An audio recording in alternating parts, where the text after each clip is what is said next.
महाराष्ट्रातले मतलबी वारे आहेत। एकंदरीत या महाराष्ट्राच्या राजकारणात सध्या वाऱ्यावरची वरात आपल्याला दिसते आहे। पण कितीही वारे वाहत असले, किती वादळ आली तरी महाराष्ट्राच्या राजकारणातले ठाकरी वारे जे आहेत ते काही हटत नाहीत आणि ते काही थंड पडत नाहीत, असं एकंदर चित्र आहे। ते कायम आहे। वादळ येतील, लाटा येतील, पण ठाकरी वाऱ्यांना कधी अंत आपण पाहिला नाही।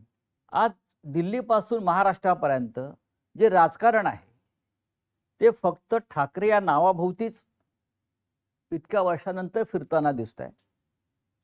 आणि आता आपण ठाकरी वारे संपवायचीच ह्या अशा पद्धतीच्या वल्गना आणि भाषाही सुरू आहेत। या सगळ्यांवर चर्चा करण्यासाठी आज आपल्याकडे शिवसेनेचे पक्षप्रमुख माननीय उद्धव ठाकरे हे आलेले आहेत। देशाचं राजकारण, महाराष्ट्राचं राजकारण, ठाकरी वारे, ठाकरी ब्रँड हे सध्या जे शब्द सुरू आहेत महाराष्ट्राच्या राजकारणामध्ये इतक्या वर्षानंतर सुद्धा, आपण त्याच्यावर या सगळ्या विषयांवर आज माननीय उद्धव साहेबांशी चर्चा करू।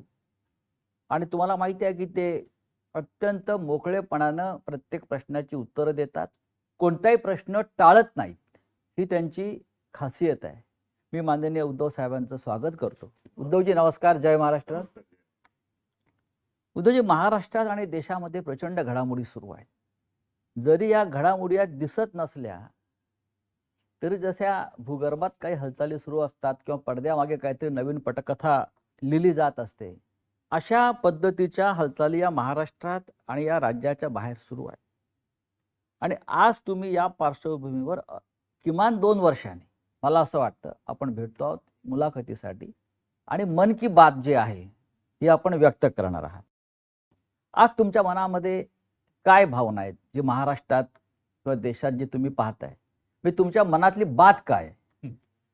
तुम्ही मगाशी जो उल्लेख केला वेगवेगळ्या प्रकारचे वारे, होय, आता या वाऱ्यांमध्ये काही गॅसचे फुगे पण आहेत जे काही काळ वर जातात आणि मग गॅस गेलं की खाली पडतात। असे गॅसचे फुगे जे काय तरंगतात सध्या ते म्हणजे काय वारे नाहीयेत। आणि तुम्ही जो ठाकरे वाऱ्यांचा विषय काढला तर ठाकरे हे वारे नाहीयेत। आमची पाळं मुळं ही गेल्या कित्येक पिढ्यांपासून महाराष्ट्राच्या मातीमध्ये रुजलेली आहेत, खोलवर गेलेली आहेत। अगदी जास्त पिढ्यांचा उल्लेख नाही केला तरी माझ्या आजोबांपासून त्यांच्यानंतर शिवसेना प्रमुख मी आहे, आदित्य आहे, आता सोबत राज आलेला आहे। सदा सर्वदा ठाकरे म्हणजे एक संघर्ष, आणि हा संघर्ष मतलबी वाऱ्यांसाठी नाही तर समाजाच्या हितासाठी आम्ही करत आलोत। त्याच्यामुळे आम्ही सत्तेत किती काळ राहिलो यापेक्षा सत्तेच्या विरोधात म्हणण्यापेक्षा जे काही अनिष्ट आहे त्याच्या विरोधात आम्ही संघर्ष करत आलो। आणि म्हणूनच हा जो काही ठाकरे ब्रँड म्हणा, हा आम्ही नाही बनवलेला, हा लोकांनी स्वीकारलेला आहे। कारण त्यांना माहिती आहे की ठाकरे हे प्रामाणिक आहेत, स्वार्थी नाहीत, आपल्यासाठी लढणार आहेत, आपल्या व्यथा आणि ज्या काही वेदना आहेत त्यांना वाचा फोडणार आहेत, अगदी निर्भीडपणे वाचा फोडणार आहेत। म्हणून आज महाराष्ट्रातली जनता इतके वर्ष ही आमच्या सोबत राहिलेली आहे। पण हा जो ब्रँड आपण म्हणतो ठाकरे ब्रँड हा शब्द फार इंटरेस्टिंग आहे। जगामध्ये अनेक मोठे मोठे ब्रँड व्यवसायात, व्यापारात, उत्पादनात येतात आणि मग ते ब्रँड एकमेकांना संपवण्यासाठी संघर्ष करतात।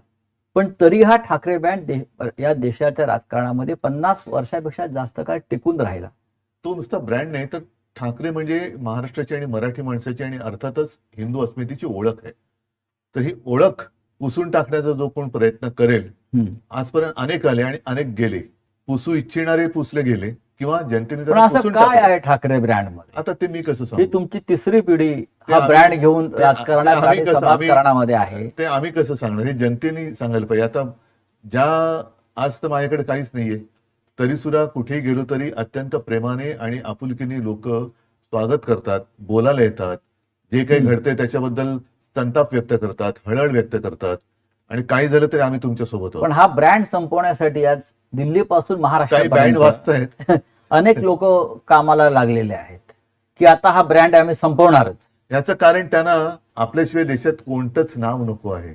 हा, म्हणजे लोकशाही हल्ली आहे. स्वतःची तुलना ते देवाबरोबर पण करायला लागलेत. देवा म्हणजे देवा भाऊ की प्रत्यक्ष नाही, देव? जे करतात ते लोकांना माहितीये बरं. की ते स्वतःची तुलना देवाबरोबर करायला लागलेत. आता अशा लोकांशी काय आपण त्यांच्याशी काय बोलायचं? हो, हे काळाच्या ओघात येतात, काळाच्या ओघात जातात.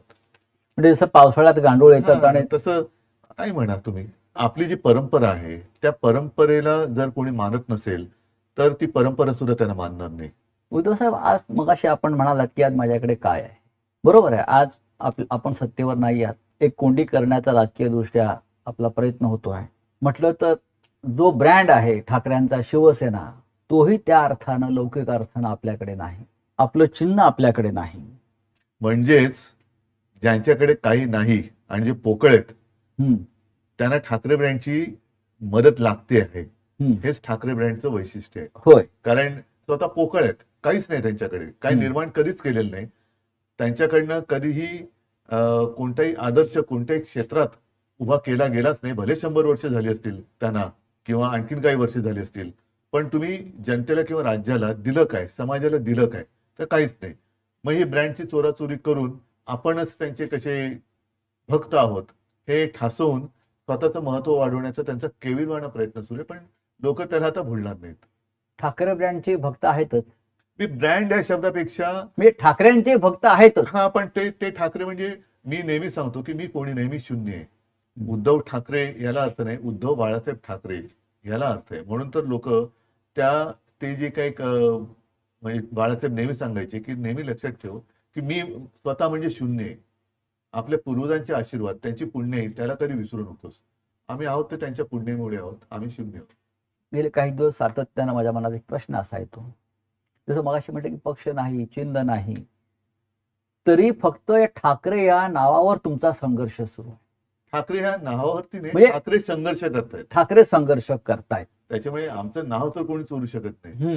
पण तो तेही चोरण्याचा प्रयत्न होईल. आणि समजा चिन्ह किंवा इतर काही चोरतील, लोकांचं प्रेम कसं चोरणार? लोकांचा जो आमच्यावर विश्वास आहे तो कसा चोरणार? तो खोक्यातनं नाही ना विकला जात. पण जेव्हा पक्ष चिन्ह जेव्हा चोरलं तेव्हा काही लोकांनी मातोश्रीवरती सुद्धा हक्क सांगण्याचा प्रयत्न केला. आता आम्हाला मातोश्री ही द्या, आता आम्हाला ठाकरे नाव ही द्या. त्यांच्या मातोश्री होय, जे स्वतःच्या मातोश्रीला मानत नाही. हो, ज्यांनी या ठाकरे ब्रँडवरती प्रश्नचिन्ह निर्माण केलं आणि ज्यांनी माझी शिवसेना खरी आणि माझं चिन्ह खरं असा भ्रम निर्माण केला निवडणूक आयोगाच्या माध्यमातून किंवा त्यांच्या दिल्लीतल्या मालकांच्या माध्यमातून, ते स्वतःची डुप्लिकेट शिवसेना भाजपात विलीन करायला निघालेले आहेत. याकडे तुम्ही कसं पाहता? मुख्यमंत्री पदासाठी त्यांच्याकडे दुसरा पर्याय काय? त्यांच्या गुरुपौर्णिमेचं संपूर्ण वर्णन आपण केलं. हो, आणि ते आपण केलेल्या वर्णनात ते सगळे चित्रच आमच्या सगळ्यांच्या डोळ्यासमोर उभं राहिलं की काय काय तिकडे झालं. तर असे जे असतात त्यांना माहिती परावलंबीच असतात. पण ही जी शिवसेना आहे उद्धव साहेब, कुठली जी आपली तीच शिवसेना आहे, पण अमित शहा, निवडणूक आयोग याने अधिकृतपणे जी शिवसेना दुसऱ्यांच्या हातात दिली आहे, ते अशा प्रकारे शिवसेना भाजपात कशा प्रकारे विलीन करू शकतात? नाही, शेवटी त्यांना म्हणजे शिवसेनेचं अस्तित्व संपवण्याचा प्रयत्न आहे का? हो, पण ते संपवू शकत नाहीत ना. इतके वर्ष होऊनही जनतेला ते माझ्यापासून तोडू शकत नाहीत.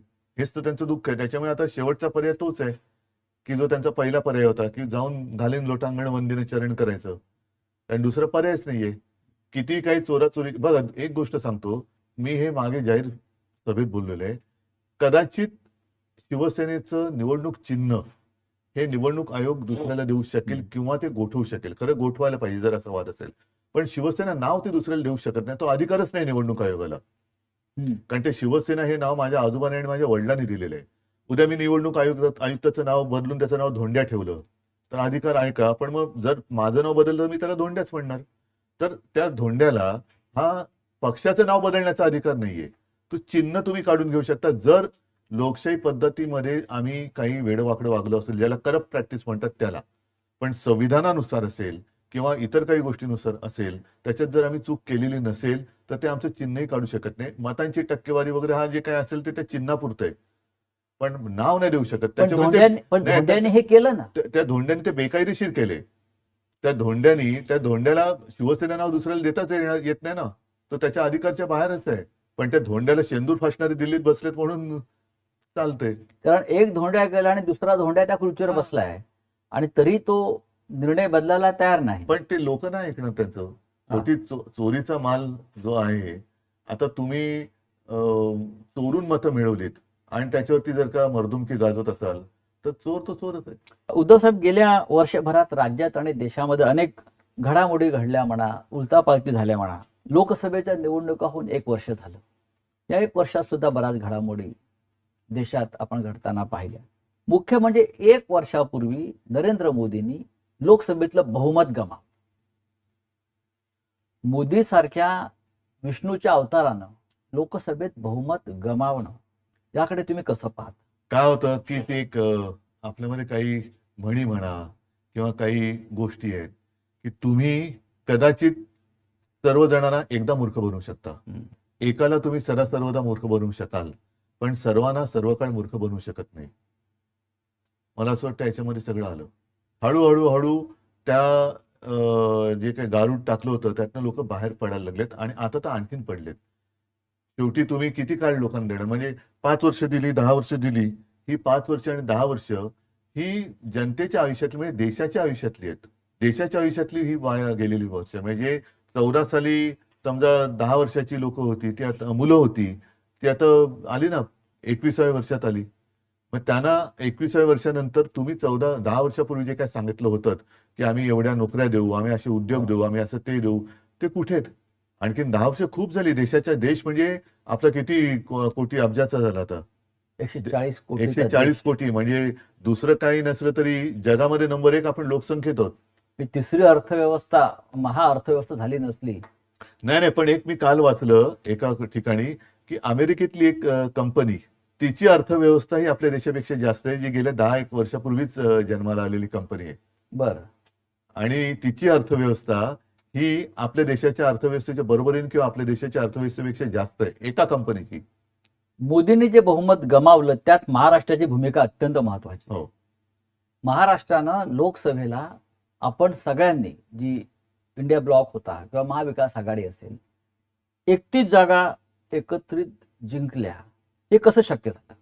याचं कारण त्यावेळेला महाविकास आघाडी खूप ताकदीने आणि एकजुटीने लढली.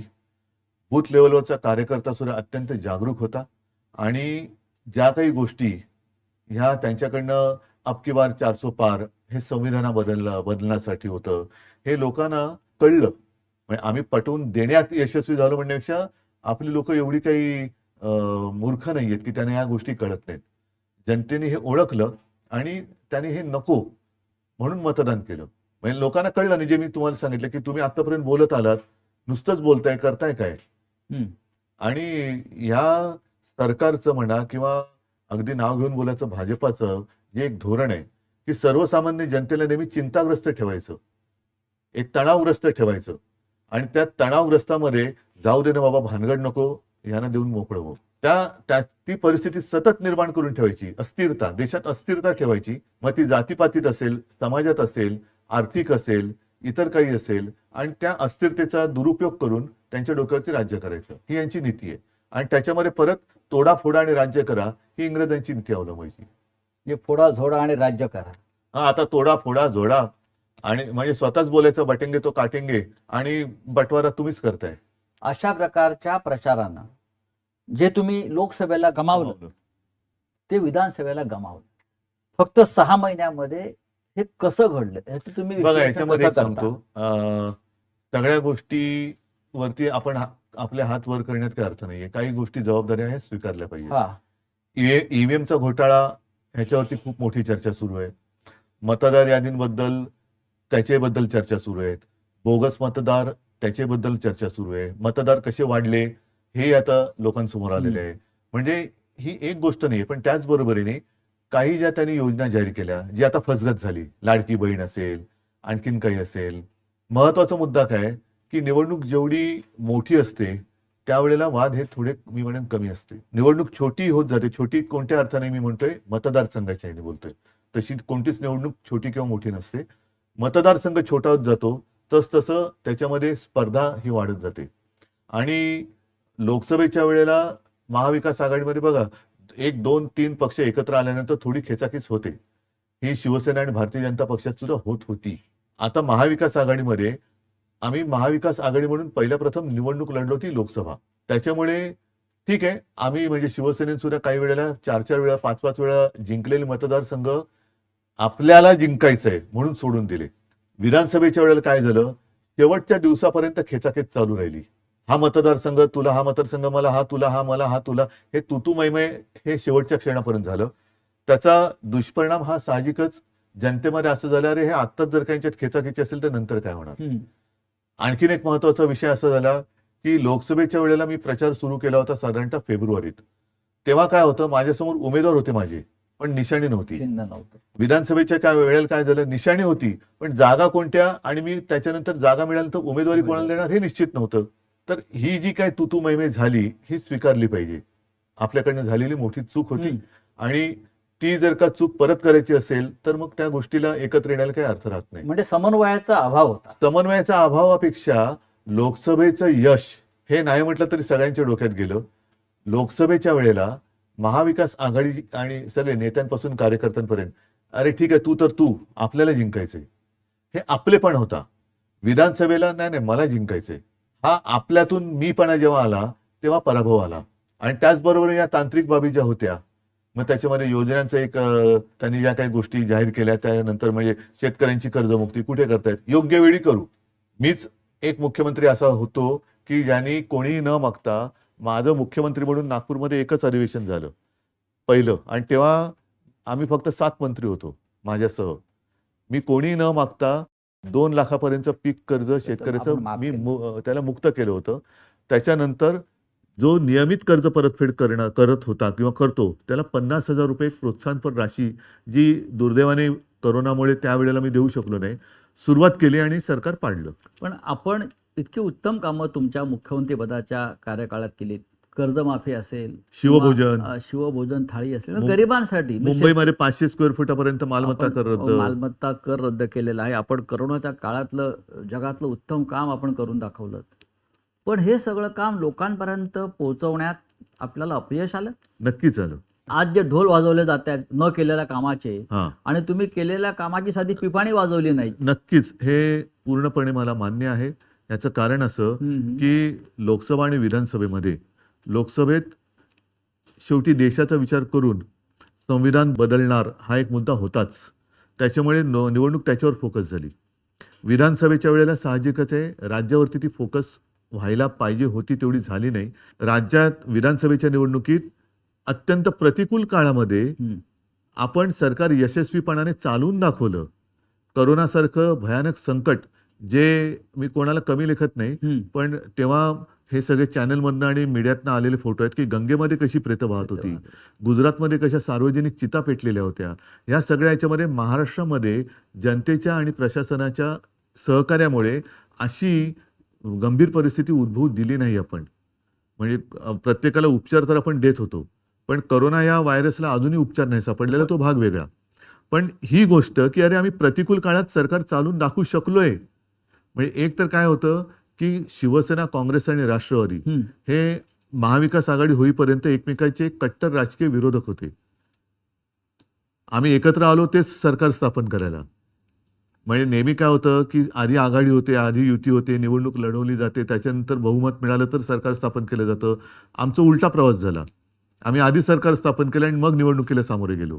त्याच्यामुळे आम्ही एकत्र येऊन चांगल्या पद्धतीने सरकार उत्तम चालवलंय ना. तेच ना, एक आदर्श सरकार आपण तेच मी सांगतोय की आम्ही एकत्र येऊन अत्यंत प्रतिकूल काळात, हा शब्द फार महत्वाचा आहे.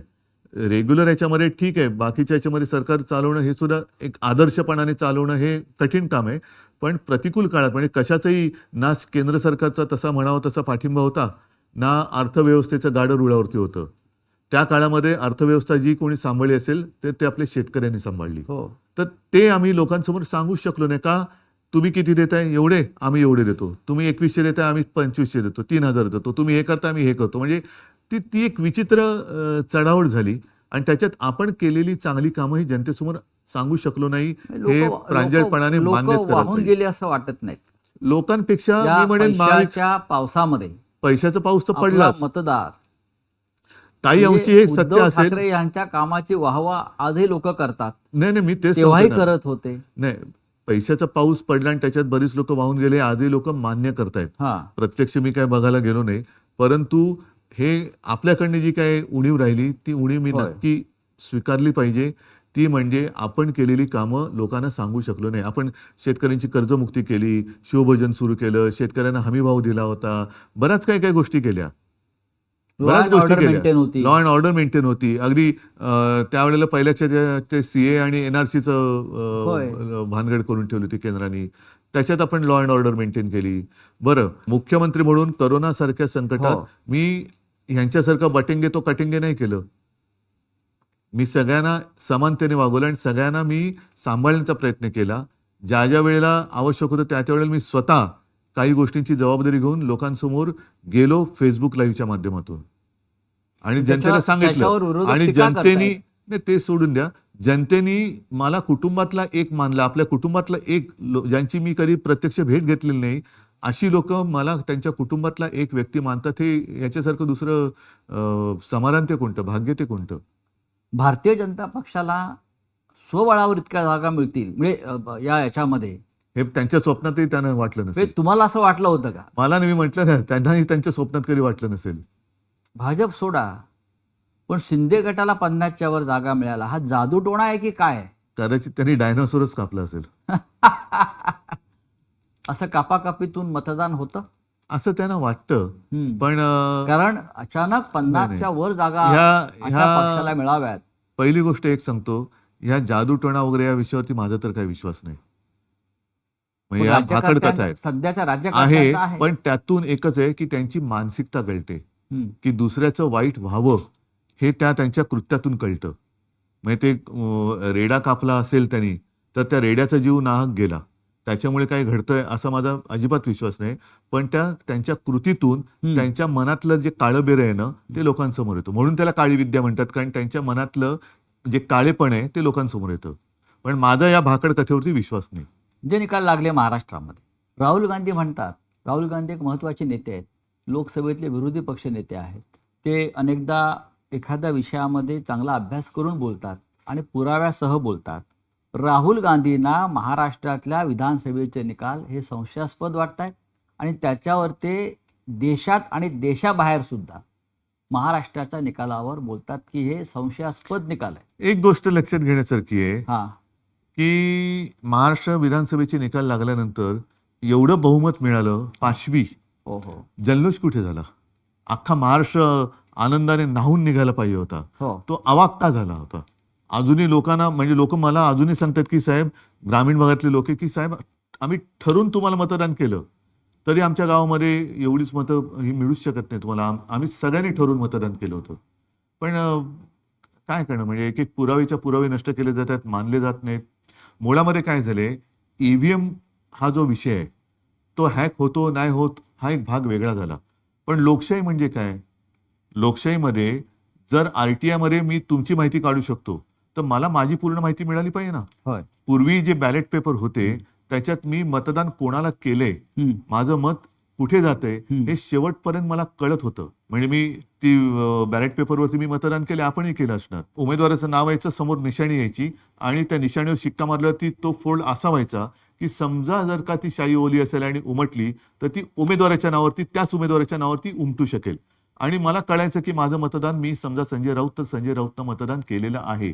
आता काय होतंय, मी बटन दाबतो, मशालीचा दिवा पेटतोय, आवाज येतोय, आतमध्ये रिसीट दिसते.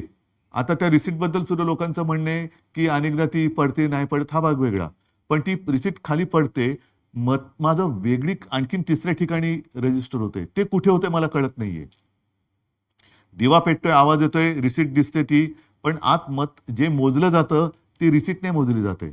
जर का त्याच्यावरती ऑब्जेक्शन घेतलं तर ज्याला आपण सिम्बॉलिक म्हणतो, अशा काही मोजक्या रिसीट मोजल्या जातात, पण अन्यथा त्या मोजल्या जात नाहीत. व्हीव्हीपॅटवरचं जे काय आहे ते मोजलं जात नाही. त्याच्यामुळे आत मत रजिस्टर कुठे झाले हे माझा कळण्याचा अधिकार तुम्ही हिरावून घेतलेला आहे. तुम्हाला अजूनही वाटतं की मतदान हे मतपत्रिकेवरच व्हायला पाहिजे? नक्कीच व्हायला पाहिजे. तुम्ही शेवटी एक आहे की का ईव्हीएम का आणलं? वेळ जातो म्हणून. वेळ जातो. मग वेळ मतमोजणीत लागत असेल तर एक एक महिना निवडणूक प्रक्रिया चालते, तो वेळ का नाही धरत त्याच्यात? माझ्याकडे जर 1 तारखेला मतदान झालं महाराष्ट्रात आणि दुसरीकडे बिहारमध्ये वगैरे 30 मेला मतदान होत असेल तर मधला वेळ माझा गेलाच ना. मग फरक काय पडतो? 30 तारखेनंतर 4 दिवस तुम्ही मतमोजणीत लावले तर काय असं मोठं आव्हाड कोसळते? आणि अनेक म्हणजे अगदी मला वाटतं अमेरिकेत वगैरे सुद्धा अजूनही बऱ्याच ठिकाणी बॅलेट पेपर आहे. सर्वत्र UK मध्ये, ब्रिटनमध्ये पण बॅलेट पेपर आहे. मग ते काय आपल्यापेक्षा मागच देश आहेत? जर तुम्हाला वेळ वाचवण्यासाठी हे करत असाल आणि स्वतः मोदींचं भाषण आहे त्यावेळेला बॅलेट पेपरच्या विरोधात, सगळ्यांच्या भारतीय आपलं जनता पक्षानं EVM च्या विरोध विरोधात. केलेला आहे. ईव्हीएमच्या विरोधात. हो, देशाचे सरन्यायाधीश भूषण गवई यांच्या आईनंही आईने मागणी पण- केली आहे. हो, मग हे देशाचे सरन्यायाधीश असलेल्या गवईंच्या आईनंही ताईंनी सांगितलेलं आहे की निवडणुका या बॅलेट पेपरवरच व्हायला पाहिजे. मग तसंच आहे ते. आणि मग काय व्हायचं ते होऊ दे ना. मग त्याच्यानंतर तुम्ही जिंकलात आणि तुम्हाला 288 पैकी 500 जागा मिळाल्या तरी मग आम्ही कोणी काय बोलू शकतो? त्याच्यात एक महत्त्वाचा फॅक्टर जो राहुल गांधी सांगतात, 60 लाख अचानक वाढलेलं मतदान संध्याकाळी 5 नंतर आणि मतदार यादीतला झालेला ठरवून केलेला घोळ, नावं कापणं. आता बिहारमध्ये काय घडत हो, होतं तेच आहे ते. की तुम्ही तुमची आयडेंटिटी महाराष्ट्रामध्ये सुद्धा निवडणूक प्रक्रियेच्या आधी नवी नाही, आता जरा बिहारमध्ये ज्याला आता कोर्टाने मला हो, वाटतं स्थगिती स्थगिती दिली दिली आहे. ते काय होतं नीट सांगा. मतदाराने स्वतःची ओळख पटवून पटवून द्यायची. द्यायची. म्हणजेच तुम्ही एनआरसी आणलात. हो, म्हणजेच एनआरसी आणलात ना. मी इतके वर्ष राहतोय माझ्याकडे मग आधार कार्ड हे काय हा मोठा आधार, फ्रॉड आहे. रेशन कार्ड, आधार पॅन कार्ड हा कार्ड. फ्रॉड आहे. आधार कार्डचं प्रिंटिंग आणि जे काय सगळं केलं जाते हा फ्रॉड आहे. जर ते तुम्ही धरणार नसाल तर तो फ्रॉड आहे. मग ते पण कॉन्ट्रॅक्टर कोण आहेत, काय आहेत, मग हे आधार कार्डची हे आणली कोणी, मग आधार कार्ड फ्रॉड आहे का जाहीर करा. आणि आयडेंटिटी म्हणजे काय देणार तुम्ही, आणखीन काय? म्हणजे हा एनआरसी तुम्ही आणलात, आहे ना. एनआरसीच आणलात आणि तो आपल्या सगळ्या हिंदूंना पण लागू झाला. त्याच्यामध्ये आता 1 नेशन 1 इलेक्शन लादलं जात आहे. ह्यांची संपूर्ण वाटचाली एकाधिकारशाहीकडे चाललेली आहे, हुकुमशाहीकडे चाललेली आहे. सगळं पहिलं आम्हालाही गोंडस वाटलं होतं कारण तेव्हा काश्मीरमध्ये काय त्याला वेगळे पंतप्रधान वगैरे असे ते एक शब्द होता. त्याच्यामुळे आम्ही सुद्धा त्या एका बहकाव्यात आलो. काश्मीरमध्ये 370 कलम काढलं पाहिजे याच्यावरती त्याही वेळेला ठाम होतो, आम्ही पाठिंबा दिला आणि आजही मी ठाम आहे. आपण त्याच्याबद्दल पाठिंबा दुमत दिला आहे. नाहीये, त्याच्याबद्दल दुमत नाही. पण एक निशाण, एक विधान आणि एक प्रधान. आता 1 नेशन 1 इलेक्शन, मग त्याच्यानंतर 1 नेशन 1 लँग्वेज पण करतील. मग त्याच्यानंतर म्हणजे सगळं काही. बरं, नड्डा बोललेत की देशात एकच पक्ष राहणार, म्हणजे 1 आणि पार्टी ही एकाधिकारशाही चाललेली आहे. 1 पार्टी 1 इलेक्शन, 1 पार्टी मग नो इलेक्शन होईल. No election. उद्धव साहेब, देशाच्या राजकारणात किंवा आपण महाराष्ट्र बघू, सत्ता आणि पैशाचा अतिरेकी वापर म्हणजे ज्याला टेररिझम सुरू आहे, सत्ता आणि पैशाचा. आणि त्या टेररिझममुळे ज्यांना तुम्ही घडवलं, ज्यांना तुम्ही निवडून आणलं, ज्यांना तुम्ही प्रतिष्ठा आम्ही दिली, घडवायचं काम केलं, बेघडवण्याचं काम कोणी केलं ते बघा. होय, आधी आमदार खासदार यांना फोडण्याचा प्रयत्न झाला. काँग्रेसचे असतील, राष्ट्रवादी काँग्रेसचे असतील, तुमचे असतील, देशातल्या इतर पक्षाचे असतील. आणि आता पुन्हा एकदा. पण मी काय म्हणतो, हा, मग तुम्ही निवडणुकीचा घाट म्हणजे कशासाठी प्रचार करताय? असंच जर करायचं असेल हा हा तर सरळ निवडून आलेले फोडून राज्य स्थापन करा ना. प्रचाराला जाऊच नका. हे सगळं पाहिल्यावर तुम्हाला तुमची लोक जेव्हा निघून जात आहेत, कालपर्यंत माझ्याबरोबर होता, माझ्या बैठकीला होता, कालपर्यंत माझा जय जयकार करत होता, शिवसेना जिंदाबाद म्हणत होता, बाळासाहेब ठाकरे जिंदाबाद म्हणत होता, उद्धव ठाकरे जिंदाबाद म्हणत होता, ते 24 तासात त्यांचं मतपरिवर्तन होतं आणि ते निघून जातात, बळी पडतात मोहाला. हे पाहिल्यावर तुम्हाला राजकारणाचा उबग येतो का? राजकारणाचा म्हणजे हे जे काय चाललंय या परिस्थितीचा राजकारणाचा येण्यापेक्षा राजकारण्यांचा येतो. कारण हे राजकारण नाही, हे राजकारण नाही मी म्हणू शकत. हे जसं बाळासाहेब म्हणायचे की गजकरण आहे. ही सत्तेची खाज यानं एवढी सुटते की जेवढं खाजवाल तेवढं कमी. त्याच्यामुळे हे राजकारण नाही, हे गजकरण आहे. आणि त्यांना सत्ता मिळाली ना, केंद्रात मिळाली, राज्यात मिळाली, तरी तुम्ही अगदी तुमच्या सोसायटीची सुद्धा निवडणूक असली तरी माझाच माणूस पाहिजे, दूध संघ असलं तरी माझाच पाहिजे, अमुक सुद्धा माझंच पाहिजे. हे गजकरण आहे. तुम्ही जे त्यानं झाले सत्तेचं गजकरण म्हणा पाहिजे, ते राजकारण नाहीये. तुम्ही कॅमेरा हातात घेऊन जंगलात जाता आणि प्राण्यांचे फोटो काढता. हल्ली नाही जात. त्यांना आपण जंगली जनावर म्हणतो, हिंस्त्र आणि जंगली याच्यात फरक आहे. पण त्यापेक्षा राजकारणात लोक अधिक जंगली आणि हिंस्त्र झालेले आहेत. म्हणून मी म्हटलं ना, जंगली प्राणी म्हणजे हिंस्त्र नाही. हिंस्त्र हे राजकारणी असतात, जंगली प्राणी नाही. जंगलात कारण नसताना कोणी कोणावरती हल्ला नाही करत. अगदी वाघ, सिंह वगैरे त्यांना भूक लागल्याशिवाय ते शिकार करत नाहीत, कारण तो शेवटी निसर्ग नियम आहे. अदरवाईज ते पण भाजीपाला खाऊन जगत असते, जसं हत्ती खातो किंवा इतर सुद्धा व्हेजिटेरियन प्राणी आहेत. पण वाघाचं जर हेच तशी असेल तर तो पुरतीच शिकार करतो. उगाचच असं प्राणी मारून तो फ्रीजमध्ये ठेवत नाही. जसं राजकीय पक्ष हा. सध्या काही म्हणजे जसे करतायत. आता सगळे सत्ता मिळाली तरी सुद्धा आणखीन आमदार घ्या, हम्म. आणखीन खासदार घ्या, असं वाघ सिंह नाही करत की मारून आज एक हरण मारलं तर उद्यासाठी आणखीन एक मारू, कारण त्यांच्याकडे फ्रीज नाहीये. हे काय करतात, हे राजकारण्यांना फोडतात आणि आपले सत्तेच्या शीतकपाटात ठेवून देतात थंड करून. हे जे आउटगोईंग सुरू आहे मोठ्या प्रमाणात, त्याला उपाय काय? काही वेळेला साचलेल्या डबक्याला थोडंसं एक आउटलेट द्यावं लागतं आणि नवीन झरा यावा लागतो. ज्या गोष्टी आपण थोडंसं, मी असं म्हणेन की एखाद्या वेळेला भावनेच्या भरात किंवा प्रेमामुळे आपण करत नाही आणि त्या माणूस अयोग्य आहे, पण काय करणार, तो स्वतःहून जातो आणि त्याची जागा नवीन दुसरा माणूस घेतो. तेव्हा बरं वाटते की अरे साले बला गेली एक. शिवसेना हा एक विचार होता आणि आहे, जो माननीय बाळासाहेब ठाकरे आता जे आमच्यातनं गेले ते तिकडे जाऊन काय काय दिवे लावतात तुम्ही बघताय. होय त्याच्यामुळे असे हे दिवटे गेलेले बरे ना. होय. आता ते जिकडे गेले तिकडे काय प्रकाश पडतात तो कळतोय तुम्हाला. काय लोहचुंबकाचा असर कमी झालाय का? लोक जे चिटकून राहायचे पक्ष म्हणून, विचार म्हणून, त्याला शिवसेना एक लोहचुंबक आहे असं साहेब अनेकदा म्हटलंय. नाही, पण त्याच्यामध्ये तुम्ही जर बघाल तर सर्वसामान्य जनता आणि साधा कार्यकर्ता, ज्याला बिचारा कधी तो काही मागण्यासाठी माझ्याकडे आलाच नाही ना, शिवसेना प्रमुखांकडे आला होता, त्यांच्या पिढ्यानपिढ्या आज सुद्धा शिवसेनेसोबत आहे.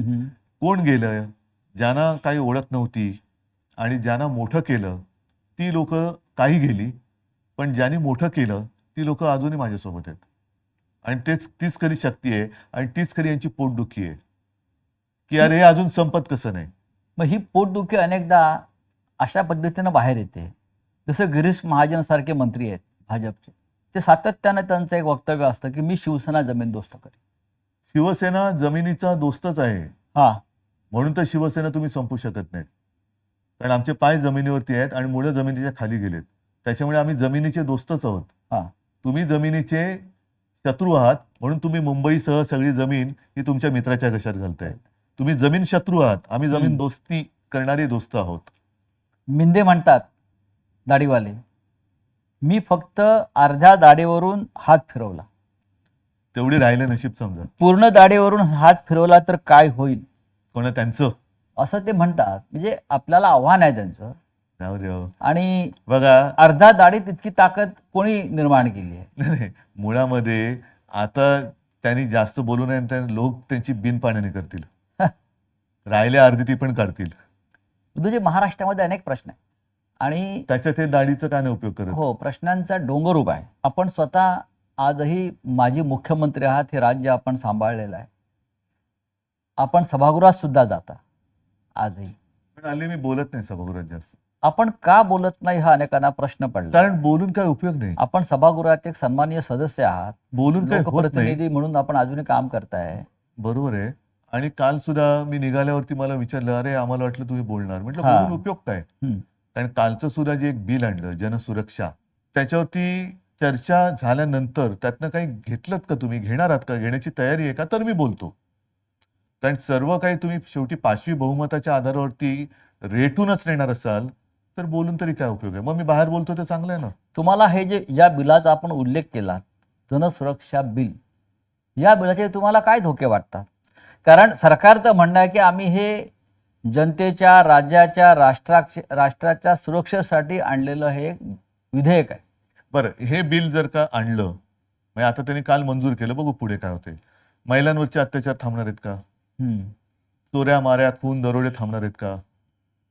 लूटमार जी चालू आहे ती थांबणार आहे का? अगदी मध्ये आलो तर समृद्धी महामार्गावरती लूटमार चालले, इकडे लूटमार चालले. तसं नाहीये हे मी बिल वाचलं आणि काल मी बोललो, त्याची सुरुवात फक्त त्यांनी सांगितले कडव्या डाव्या विचारसरणीची. आता कडवा डावा म्हणजे काय? मुळामध्ये डावी विचारसरणी म्हणजे काय, उजवी विचारसरणी म्हणजे काय? आपल्याकडे काय झालेलं आहे की सर्वसाधारणतः डावी विचारसरणी म्हणजे त्याच्यात जर पण वाचलं तर सामाजिक न्याय, व्यक्ती स्वातंत्र्य, भाषण स्वातंत्र्य, समानता, ह्या गोष्टी त्याच्यात उल्लेखलेल्या आहेत. उजव्या विचारसरणीमध्ये धर्माधिष्ठितता, त्याच्यानंतर भांडवलशाही. म्हणजे डाव्या विचारसरणीत काही गोष्टी चांगल्या आहेत, उजव्यामध्ये काही वाईट आहेत. आता आपण वाईट सोडून द्यायला पाहिजे आणि चांगलं घ्यायला पाहिजे. तुम्ही कडवी डावी मग कडवी उजवी नाहीये का? जर का उजवी विचारसरणी ही धर्मावरती आधारित असेल तर काल तुम्ही पत्रकारांसमोर बोलताना जो विषय बोललो की पेहलगाम मधल्या अतिरेक्यांनी धर्म विचारून गोळ्या घातल्या, मग ते कडव्या उजव्या विचारसरणीचे म्हणून त्यांना तुम्ही सोडून देणार आहात का? तर असं करण्यापेक्षा तुम्ही दहशतवादी, देशविघातक, देश विघटनकारी या शक्तींविरोधी आतापर्यंत आपण लढत आलेलो आहोत. अमित शहा पण बोललेत की आता नक्षलवाद संपत आलेला आहे. तुम्हाला नक्षलवाद किंवा दहशतवाद संपवायला आमचा पूर्ण पाठिंबा आहे. या कायद्याचा राजकीय दृष्ट्या गैरवापर होईल अशी भीती वाटते. जसा मिसाचा झाला, नाही पण टाडा नावाचा कायदा आला, मिसा आला आणीबाणीमध्ये, पोटा आला, असे अनेक कायदे याच आले कारणासाठी आणि आणले. आणि आणि त्या सगळ्या कायद्यांना भारतीय जनता पक्षाने विरोध केला होता. आणि आज त्याच प्रकारचा कायदा नाव बदलून महाराष्ट्रामध्ये आत्ताच गेल्या 8-10 दिवसापूर्वी भारतीय जनता पक्षाने देशभर आणीबाणीचा 50वा दिवस विचित्र पद्धतीने त्याची आठवण करून देण्यासाठी केली. आता हीच लोक होती यांनी त्यावेळेला आणीबाणीला विरोध केला होता. हो आता तीच लोक आहेत जे आणीबाणी आणू इच्छित आहेत किंवा आणीबाणी त्यांनी ऑलरेडी अघोषित आणलेली आहे. म्हणजे ज्या गोष्टीला तेव्हा त्यांनी विरोध केला होता तीच गोष्ट ते आता आणतायत. निदान इंदिरा गांधींनी उघड तरी केलं होतं की आणीबाणी लागते किंवा लावताय, यांच्यामध्ये ती हिंमत नाहीये. आता तुम्ही सुद्धा एका कायद्याच्या बळी पडलातच ना. तुम्हाला सुद्धा पीएमएलएच्या याच्यात काय संबंध होता तुमचा? त्याच्यानंतर कोर्टाने तुम्हाला सोडलंच. हा जो प्रकार आहे ना की तू आमच्या पक्षात नाही तर तुला टाळत टाकतो, आमच्या पक्षात नाही तर तुला मिसाला होतो, म्हणजे दुसरा तिसरा कोणता मोका आहे आणि मोका आहे पीएमएलए असे आहे. म्हणजे आता जर का दहशतवाद किंवा नक्षलवाद संपवत आणला असेल तर आत्ता का कायदा आणताय? जर तुमच्याकडे 64 नावं आहेत तर ती नावं जाहीर करा, त्यांची पापं जाहीर करा आणि त्यांच्यावरती बंदी टाका. आम्ही कुठे काय म्हणतोय? आम्ही कधीही आता सुद्धा मध्ये जे काय घडलं त्याच्यामध्ये सर्व पक्षांनी, राजकीय पक्षांनी पंतप्रधानांनी सांगितलं तुम्हाला देशासाठी चांगल्यासाठी जे करायचं करा, आम्ही तुमच्या सोबत आहोत. मग तसं आम्ही प्रत्येक वेळेला आतापर्यंत नक्षलवाद तुम्ही संपवलं, तिथले जे काही आतापर्यंत जेवढे काही पोलीस अधिकारी तिथे ड्युटी करून काही रिटायर झाले असतील, काही कदाचित पोलीस शिपाई, पोलीस अधिकारी त्यांचं बलिदान तिकडे झाले, सीमा सुरक्षा दलाचे जवान असतील, नागरिक असतील, यांनी शौर्याने त्यांचा मुकाबला केला नक्षलवाद्यांचा. हा कायदा तुम्ही आत्ता आणताय, पण त्या लोकांनी त्यांचं शौर्य गाजवलं आणि शौर्य गाजवून त्यांनी तो नक्षलवाद संपवत आणलाय. उद्धव साहेब, महाराष्ट्रामध्ये गेल्या 3 महिन्यात 675 शेतकऱ्यांनी आत्महत्या केल्या. त्यांची सुरक्षेचा कायदा कुठे? 675 शेतकऱ्यांनी 3 महिन्यात बरं, कर्जबाजारीपणा, नापिकी. एकच तुम्ही आता शेतकऱ्यांचा विषय हा आपण सोडायचा नाही, पण 1-2 वर्षापूर्वी उत्तरेतले शेतकरी रस्त्यावरती उतरले होते, त्यांना सुद्धा नक्षलवादी बोलले होते. मग नक्षलवादी कोण? तुम्ही शेतकरी जो त्याच्या न्याय हक्कासाठी रस्त्यावरती उतरला तो अतिरेकी. त्यांचं म्हणणं होतं की त्या आंदोलनामध्ये दहशतवादी घुसलेले. कुठे? आता सुद्धा वारीमध्ये अर्बन नक्षल घुसले, तशी कोणीतरी एक अशी आवई म्हणजे भीती निर्माण केली जाते. म्हणजे तुम्हाला हिंदूंचे सण सुद्धा मारायचे आहेत की वारीमध्ये नक्षलवादी घुसलेत म्हणजे वारीमध्ये जाऊ नका. म्हणजे कोणतं हिंदुत्व आहे तुमचं? कोणते राज्यातल्या सरकारची तुम्हाला मानसिकता काय दिसते? मानसिकता त्यांची पूर्णपणाने गोंधळलेली आहेत. त्यांना सत्ता जी मिळाली तिचं नेमकं करायचं काय हेच कळत नाहीये. कोणासाठी सत्ता मिळवली? 675 शेतकऱ्यांच्या आत्महत्या या महाराष्ट्रात होतात. देशात त्याची चर्चा होते, जगभरातल्या माध्यमांनी त्याची दखल घेतली. देशात सर्वाधिक शेतकऱ्यांच्या ज्या सर्वाधिक आत्महत्या झाल्या त्याच्यात महाराष्ट्र नंबर 1 आहे. नंबर 1 आहे. म्हणजे महाराष्ट्र गुंतवणुकीत नंबर 1 नाही, महाराष्ट्र रोजगार देण्यात नंबर 1 राहिलेला नाही. महाराष्ट्राची घसरण अनेक कायदा सुव्यवस्थेत झालेली आहे, पण शेतकऱ्यांच्या आत्महत्येमध्ये जर महाराष्ट्र नंबर 1 असेल तर या सरकारविरुद्ध विरोधी पक्ष रान का उठवत नाही? बघा, निवडणुकीच्या आधीच आम्ही रान पेटवलं होतं, ज्याचा परिणाम चांगला लोकसभेत आला. त्याच्यानंतर आता असं झालेलं आहे की नाही म्हटलं तरी सगळेच जण अवाक झाले की अरे एवढं वातावरण सगळं दिसताना असा निकाल लागू कसा शकला. त्याच्यामुळे सगळेच राजकीय पक्ष हे अवाक झालेत, जनता सुद्धा अवाक झालेली आहे की असं घडलं कसं. आता तो जो काही धक्का होता, नक्कीच धक्का होता. म्हणजे जे जिंकले त्यांनाही विजयाचा धक्का होता आणि आम्हाला सुद्धा पराभवाचा धक्का होता. साहजिकच आहे, धक्का म्हटल्यानंतर त्यातून थोडंसं सावरणं हे गरजेचं असतं. आता या गोष्टी जनतेच्या डोक्या लक्षात आल्यात की अरे हे सगळं ही एक काहीतरी डोळ्यावरती पट्टी बांधली गेली आणि आत्ता या संघर्षाला नुसती सुरुवात नाही तर धार येईल. कारण शक्तीपीठ महामार्ग आहे, कोणासाठी करताय? राज्याकडे पैसे नाही, लाडक्या बहिणींना द्यायला पैसे नाही, इथून आदिवासींचे पैसे तिकडे वळवा, यांचे पैसे तिकडे वळवा. मुंबई महानगरपालिका आता त्याच्या तिजोरीवरती यांनी डल्ला मारलाय, 2.5 लाख कोटीचं देणं करून ठेवलेलं आहे. म्हणजे इकडे पैसा नाही आणि तिकडे कॉन्ट्रॅक्टरची धन करण्यासाठी तुम्ही कॉन्ट्रॅक्ट काढतायत. शेतकऱ्यांची शेती म्हणजे आत्महत्या करणाऱ्या शेतकऱ्याला पैसे द्यायला यांच्याकडे पैसे नाहीत, पण शेतीतनं जाणारा रस्ता करणाऱ्या कॉन्ट्रॅक्टरला देण्यासाठी यांच्याकडे पैसे आहेत. म्हणजे ठेकेदारांसाठी चालवलं हे राज्य आहे. ठेकेदारांचं सरकार आहे. प्रचंड भ्रष्टाचार तुम्हाला दिसतोय. खड्डे पडतात रस्त्यावरती, पूल पडतायत. काल परवाकडे गुजरात मधला पूल पडला. म्हणजे भ्रष्टाचाराचे वेगळे वेगळे नमुने तुम्हाला या राज्यात भ्रष्टाचाराचे दिसतात. महामेरू आहे ते. त्याच्यानंतर ठेकेदारीचं राज्य सुरू झालेलं आहे. या सगळ्या परिस्थितीमध्ये सुद्धा महाराष्ट्रात जातीपातीचं राजकारण आजही कायम आहे किंवा ते ठेवलं जात आहे.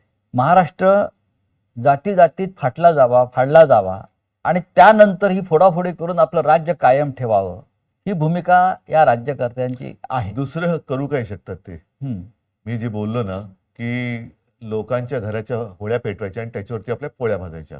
मग ते कधी हिंदू मुस्लिम कर, मग हिंदूंमध्ये मराठा मराठेतर कर, मराठी माणसामध्ये पुन्हा मराठी अमराठी कर, पुन्हा त्याच्यामध्ये म्हणून जे बाळासाहेबांचं वाक्य आहे, मराठा मराठेतर, ब्राह्मण ब्राह्मणतर, 96 कुळी 92 कुळी, स्पृश्य अस्पृश्य, घाटी कोकणी, हे सर्व भेदाभेद गाडून मराठी माणसाची भक्कम एकजूट बांधा.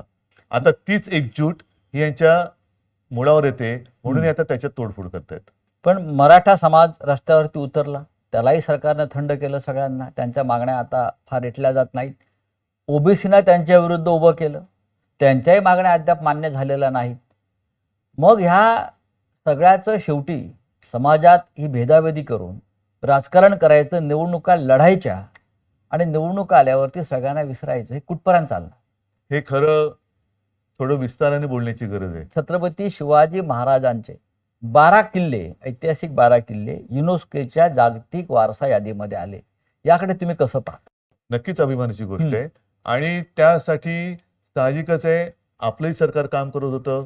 मी त्याच्यात कोणाचाही कमीपणा देत नाहीये. सगळ्यांनी प्रयत्न केले आणि केलेच पाहिजेत. मात्र युनेस्कोने त्या यादीत घेतल्यानंतर, तिकडे गेल्यानंतर मात्र त्या किल्ल्यांची दुरावस्था लोकांना दिसता कामा नये. तिकडे चांगलं आपण काम केलं गेलं पाहिजे. मग एक चांगलं आल्यानंतर महाराष्ट्रात काय बघा, किंवा ते बघण्यासाठी सरकार काही करू दे, निदान त्यावेळेचं शिवशाही कशी होती आणि कसा आमचा राजा होता, कसा आमचा देव होता, त्यांनी कसं राज्य केलं, कोणत्या प्रतिकूल काळामध्ये त्यांनी लढा दिला आणि हे गड किल्ले कसे बांधले, त्याचा उपयोग कसा करून आपण घेतला. स्वतः त्याचा अभ्यास केला, म्हणूनच मी आपण स्वतः त्याचं म्हणजे छायाचित्रण भूगोल केलं. आणि इतिहास यांचा सुंदर मिलाफ त्याच्यामध्ये, सुंदर मिलाफ आहे त्याच्यामध्ये. हे सगळे जे किल्ले आहेत, असं चढून जायचं म्हटलं तर आज सुद्धा आपण जाऊ शकणार नाही. त्यावेळेला मावळे, छत्रपती शिवाजी महाराज, अगदी जिजामाता सुद्धा कशा काय वरती येत जात असतील. आणि त्याच्यानंतर तिकडनं हे राज्य, आता तेव्हा मोबाईल नव्हते, आता सोशल मीडिया, व्हॉट्सअप ग्रुप वगैरे सगळं पटापट ते जातं सगळीकडे.